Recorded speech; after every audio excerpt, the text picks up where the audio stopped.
एक पुस्तक उलयतां। हांव एक पुस्तक। म्हजो जल्म पणजे एका प्रिंटींग प्रेसान जाल्लो।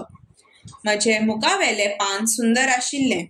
दयल्या वेळेर सूर्य उदेता अशें हें सोबीत चित्र आशिल्लें।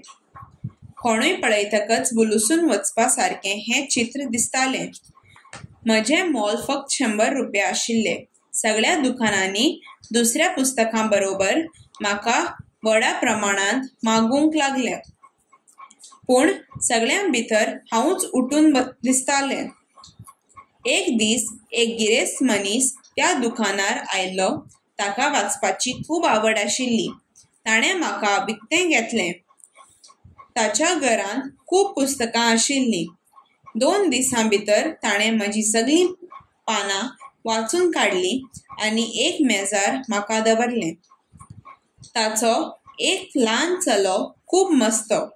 ताणें म्हाका काडलें आनी म्हजीं पानां ताणें पिंजयलीं। ताका घरच्यांनी कांयच म्हणूंक ना। पूण म्हाका खूब दूख जाली कित्याक ताचे आवयन म्हणलें, आसूं, असलीं पुस्तकां बाजारांत खूब मेळटात। आतां हांव तांच्या एक कोणशाक शेल्फाचेर आसां।